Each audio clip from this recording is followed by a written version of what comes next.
Hello, everyone. Hope you're getting ready. You know what? Get your seats ready, get your snacks ready, and we will get started right now.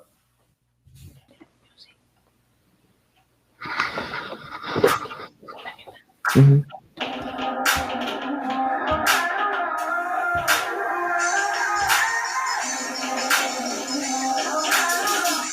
Hello, everybody. Welcome to Youth Connect 2021, Week 13. I'm Aiden. I'm Kevin. I'm Joshua. I'm Jeffrey. Oh, and welcome to our Youth Connect. It is so nice to see everyone. I hope you're having such an amazing day. You know what? It is so nice as per usual. I've been really enjoying the weather, but I'm not talking about the weather. Because that's not mine. That's Kevin's. So I shouldn't be ruining the weather. Actually, what I should be focusing on is our Spotlight Game of the Week. This is a game where I tell you a game that I want to share with you. A game that was actually, here's the thing. Instead of me sharing the game, actually, I was given this game, or it was highly recommended to me by our own very own trivia instructors, Miss Chloe and Cam. And honestly, they gave it 2 thumbs up. So here's a little bit about a game called It Takes Two. So let me tell you about it. It Takes Two. So It Takes Two follows a husband and wife, Cody and May, who are on the brink of divorce. When their young daughter overhears their latest row, she escapes to the family shed with 2 small dolls that bear more than a close resemblance of her own parents. While she's playing with the dolls, a few of her tears land on them, and in a magical twist, her parents awaken to find themselves trapped within these miniature playthings, or the miniature dolls. From here, Cody and May must learn to work together in order to find a way back to their human bodies. That's a pretty good story. So basically, it's a co-op puzzle platformer that constantly surprises the player around every turn. There is some fresh delight to see, or a new mechanic to try. And this game will really put a smile on your face because honestly, remember, it doesn't take one. Sometimes it takes 2. Anyways, I hope you check out It Takes Two. It's a really good game. I actually checked it out for myself.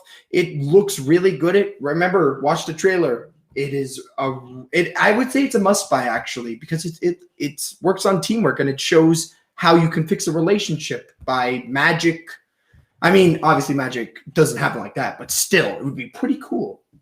But next up, we got Kevin. And Kevin has for us his local Ontario and Canadian news, including the weather.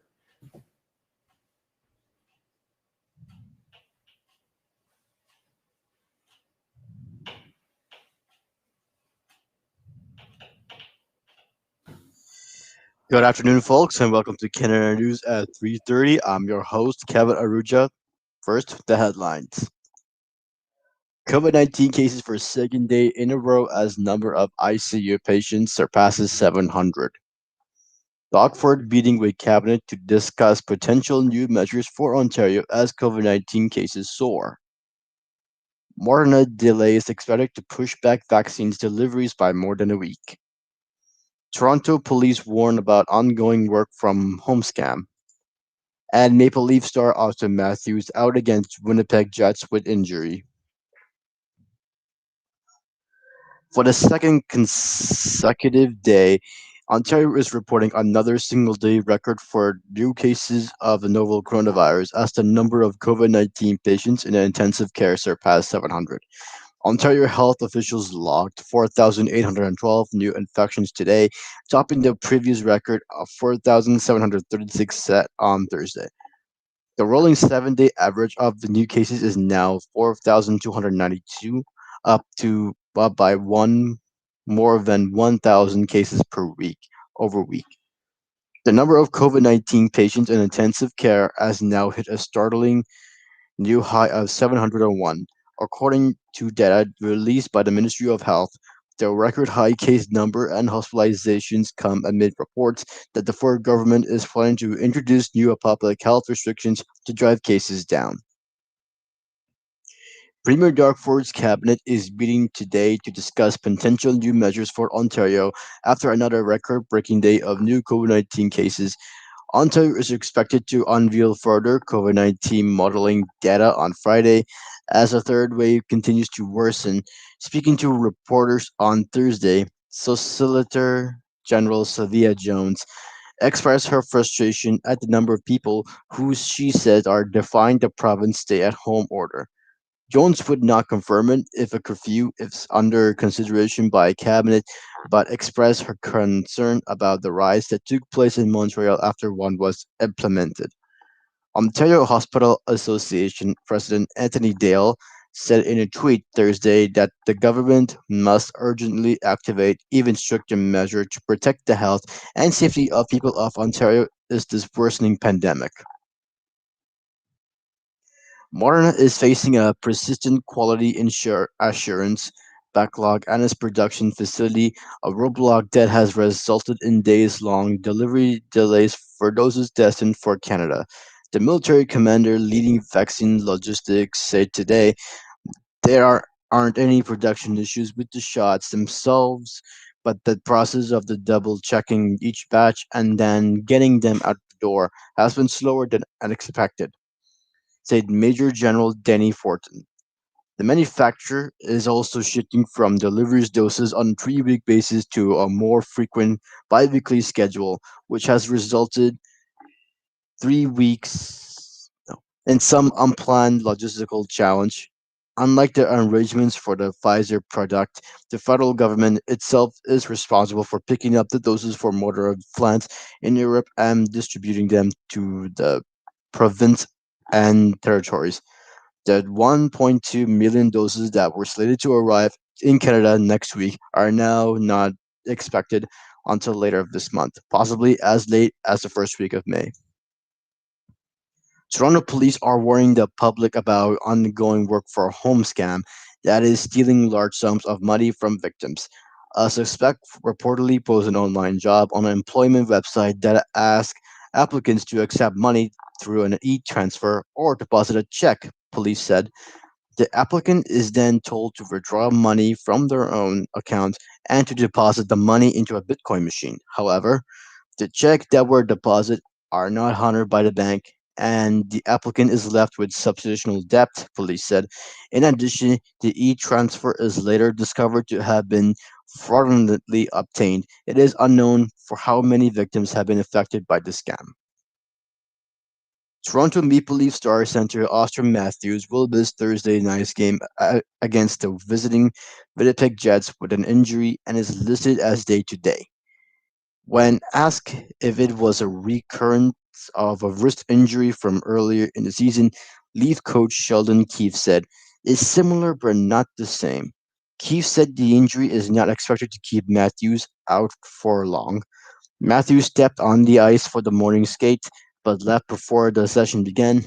Matthews lead the NHL with 32 goals and is tied for fourth as leading league scoring with 53 points. The North Division leading Leafs are 5 points ahead of the second place Jets. Toronto has lost two in a row. In today's weather forecast, we got cloudy this afternoon. The temperature is 11 degrees centigrade. And tonight we got cloudy with showers in the evening. The temperature is 6 degrees centigrade. Have a good weekend, folks. I'm now back to Aiden's Gaming News. Thank you so much, Kevin. I'm so disappointed. I thought it would be still such nice weather, but I mean it's okay, I guess. You know what? A bit of very cloudy weather doesn't mind me. A little bit of rain. I guess it promotes life and growth. So honestly, I don't think it's that bad. So for our second news, I have something. I have a story that I want to tell you. So let me tell you this story. So this story comes off with this first person named Ethan Garonsky. Let me say that again. Ethan Garonsky. Ethan Garonsky was about 10 years old when he discovered the amazing hit game Roblox, a game that we've talked about before. And he dove into its games mostly to socialize with other kids.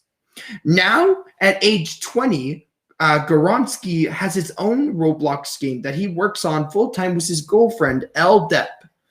The couple, who met on the app, earned more than $49,000 in the past months from their action game Bad Business by selling outfits and weapons players can use to make their characters look cooler and perform better. Now, Bad Business is among the millions of user-created games on Roblox, and the kids' entertainment was set to go on Wednesday after being valued at $29.5 billion in January, which we talked about before. Now, the company has built one of the top-grossing games for Apple and Google devices, but by turning young users into game creators without forcing them to learn complicated coding. Now, the company rewards developers by sharing 30% of the revenue from virtual purchases. Can you imagine? More than 1,250 developers earn at least $10,000.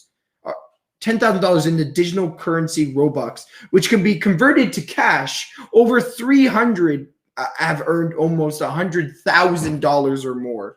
That is insane. So I recommend, guys, if you are a coder, you love coding, and you just want to, earn a quick buck or two, check out Roblox. Apparently, they have been so welcoming to game creators. And honestly, there's limitless opportunity. Even I made a game in the past. I mean, it wasn't the best. It was kind of bad, but you know what? It was kind of fun to do, and it's kind of simple. It's a very simple coding program, and you can earn money from this simple coding. So make sure to check it out. Anyways, next up, we got Joshua, and guess what? Joshua's got us with his world news, and also my favorite part, the cutest and most adorable animal news that you'll ever hear. And sometimes even animal news that you didn't even expect that you knew, or you didn't even know at all. So take it away, Joshua.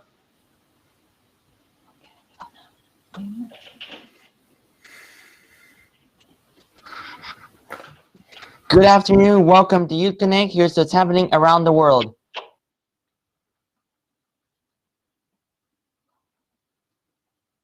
Volcano continues rocking Caribbean island of St. Vincent. As an explosive volcano continues to rock the eastern Caribbean island of St. Vincent on Wednesday, the country's prime minister once more appealed to those still remaining in the danger zone to leave. The prime minister's appeal came as the 4,000 feet tall volcano called the Sulfurier continues to bury much of the country's northern communities underneath ash.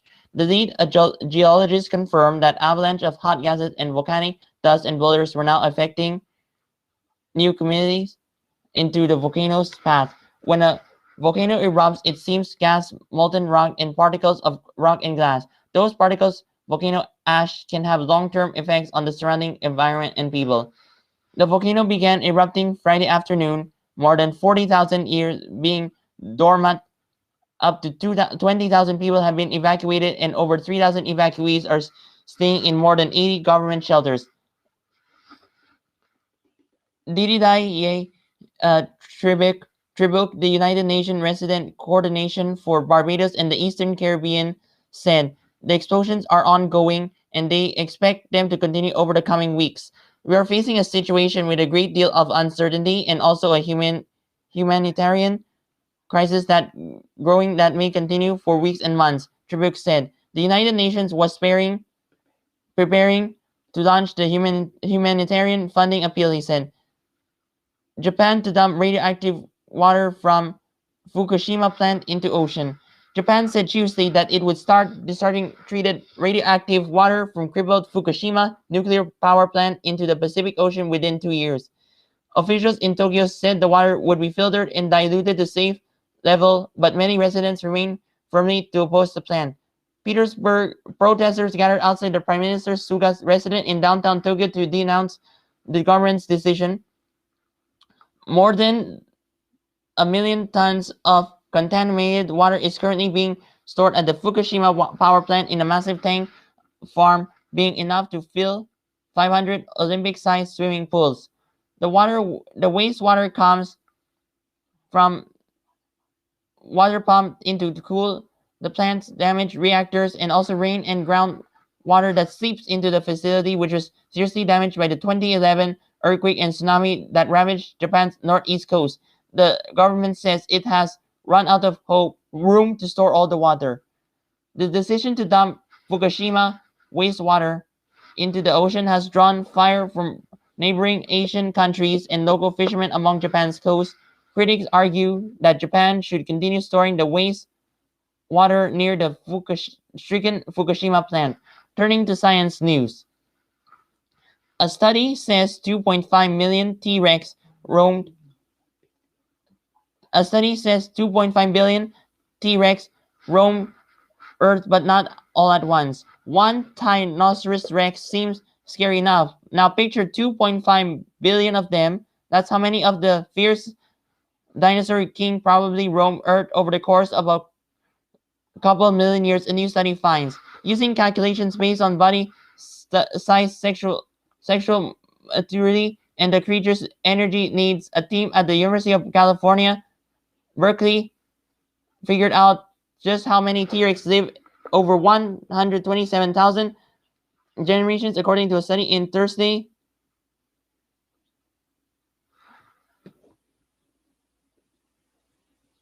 The species roamed North America for about 1.2 million to 3.6 million years, meaning the T-Rex population density was small at any moment. Marshall said the estimate helps scientists figure out the preservation rate of T-Rex fossils and underscores how lucky the world is to know about them at all. About 100 or so T-Rex fossils have been found. Turning to animal interest news, teenager turns his mission to rescue abandoned rabbits into a business. One bunny at a time, Caleb Smith got his first bunny at 7 years old. Today, this 16-year-old has a thriving business that gives back. For the past 8 years, Caleb Smith has been on rescue mission, a quest to save abandoned and unwanted rabbits. You see, Caleb is the CEO and founder of his very own bunny business, an idea he pitched to his parents at just 8 years old. Caleb's idea was simple: rescue the rabbits, find them homes, and train some for events. With a leap of faith, Peace Bunny was born with, but for Caleb, giving back was key. He also had a nonprofit where his trained rabbits provide comfort for those dealing with loneliness and trauma and grief. The bunnies are housed in a farm that Caleb calls the Peace Bunny Cottage. With the money he saved, Caleb mortgaged a 22-acre island on the Mississippi River to train the animals. The sanctuary is actually named Peace Bunny Island. Caleb chronicles his incredible journey in his new book, Peace Bunny Island, that just came out last month. And as far as his parents are concerned, the book has got one happy ending. They really are doing so much good for the rabbits who are turning into so much for others. This is Joshua Show reporting for Youth Connect. That's it for me. Now I'll send it back to you, Aiden. I gotta say, it was absolutely adorable. You know what? I guess they had a happy end. Sorry, excuse me. My jokes are terrible. You know what? They had a happy ending. Okay, time for our, a rather new section, our Holton News. Very important, very important. So I have two in store for you today, but they're very shortened down. So you got two stories, but technically they're the same as one story. So you'll get two in one. It's a 2-in-1 deal. That's crazy. So first one on the list, we got something amazing. So someone in the city of Burlington has a nice payday in store for them. What's that mean? Well, one of the two winning tickets in Tuesday's April 13th Lotto Max draw was sold in Burlington with a 30 million jackpot. The ticket is worth 15 million, and the other ticket was sold in Quebec. Congratulations. That is crazy, honestly. And nobody has picked it up just yet, but I hope they do, because that is a lot of money. On the other one, though, this is a very important post that I want to say, is that an Oakville woman who is missing since April 11th has been finally located. Whew, hooray! So Elizabeth Noel, who was 20 years old, was found in good health by the Holton Police report. Police thanked the media and everyone else who insisted or assisted in the search. You know what? I gotta say, guys, sometimes the internet's a bad place, but guess what? Sometimes the internet is so amazing. Honestly, I've seen so many things. You know what? If you need help, or if you make it like a video game, like a mystery, then trust you me, the whole world can link together if the internet helps as well. So those are some pretty interesting news. I hope somebody gets their lotto ticket in Burlington, and I hope that the person recovers perfectly okay, because obviously that's pretty scary for disappearing for almost 2 days. Whew, kind of scary. But you know what? It's a happy ending. Excuse my bad humor. Anyways, next up is Nibras for entertainment and movie news, including documentaries today, I heard. Hello, everybody. How are you guys today? My name is Nibras Khan, and I'm your host for the entertainment news. Let's get straight into our top story. And this week, it's all about documentaries, like Aiden said. Just give me a minute. Okay, so our first documentary is about Our Planet. Our Planet is a British nature documentary series made for Netflix. The series is narrated by David Attenborough and produced by Silverback Films. The series addresses issues of conservation while featuring these desperate animals in their respective home regions, as they noted for their greater focus on humans' impact on the environment than the traditional nature documentaries centering around climate change impacts all living creatures. It is the first nature documentary Netflix has ever made. All episodes were released on April 5th, 2019. A behind-the-scenes documentary was released into Netflix on 2nd August 2019. Netflix reported that 25 million households were expected to watch the series during the first month of release. It was later reported that 100 million households had watched the series as of March 2021. The series focuses on the breadth of the diversity of the habitats around the world, including the Arctic wilderness and the deep sea, the vast landscapes of the Africa, and the diverse jungles of South America. Let's get to our second story. Our second story is about Social Dilemma. Social Dilemma is an American docudrama film directed by Jeff Olsky and written by Olsky, Davis Comby, and Vicky Kurtz. It goes into depth on how social media's design is meant to nurture an addiction, manipulate people and governments, and spread conspiracy theories such as Pizzagate and aiding groups such as Flat Earthers. The film also examines the serious issues of social media's effect on mental health, including mental health of adolescents and rising teen suicide rates. The film features interviews with many former employees and other professionals from top tech companies and social media platforms such as Facebook, Google, Twitter, Mozilla, and YouTube. These interviewees draw on their primary experiences at their companies to discuss how such platforms has caused negative, problematic social, political, and cultural consequences. Some of the interviewees qualify that social media and platforms, big tech companies have provided some positive change for society as well. These interviews are presented alongside scripted dramatization of a teenager's social media addiction and a primer on how social media algorithm powered by artificial intelligence may work. Social Dilemma premiered at the 2020 Sundance Film Festival at January 26, 2020, and was released on Netflix on September 9, 2020. The documentary went to be viewed in 38 million homes within the 28 days of release. My third story is about, and you guys will hear it. Films are probably by far one of the best ways to raise awareness worldwide. So my third story and final story is about Plastic Ocean.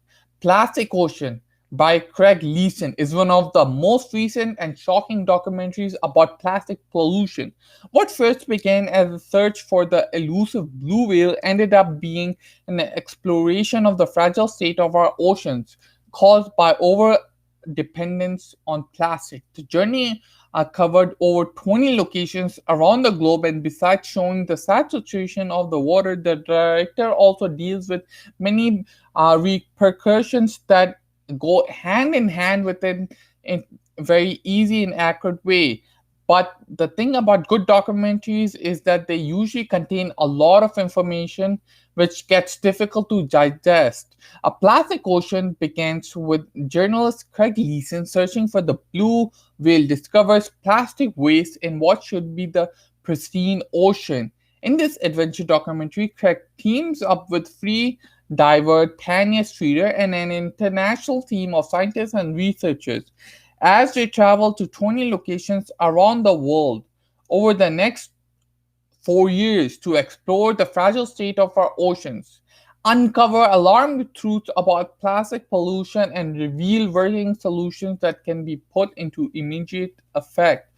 Okay, before I end, um, so all these three documentaries are very nice. And I really recommend watching these, and not just for the entertainment, for the knowledge, for general knowledge and experience you get from these documentaries. So that's all from me. This is Nibras Khan from Youth Connect. I'll see you all next week. Thank you. Back to Eden. You know what? Thank you so much. You know what, Nebraska, I'm definitely going to have to check out some of those documentaries because they sound very, very interesting. I'm definitely going to check them out. You know who we have next, though? Because, it's a very important person. He gets he gets us moving. He gets us flowing like the flowing of water. And he makes you feel so happy with his amazing live music. We have our talented musician, Jeffrey. I am so excited to hear what song it's going to be.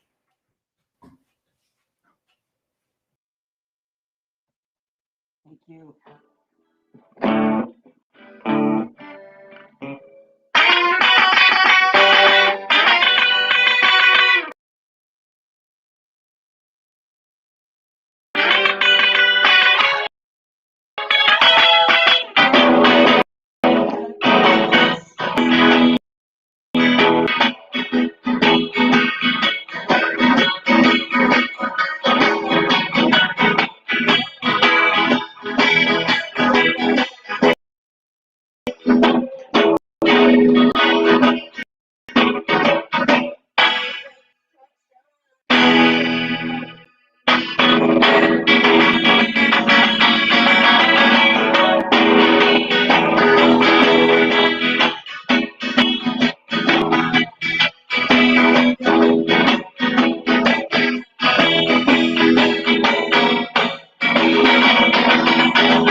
My goodness.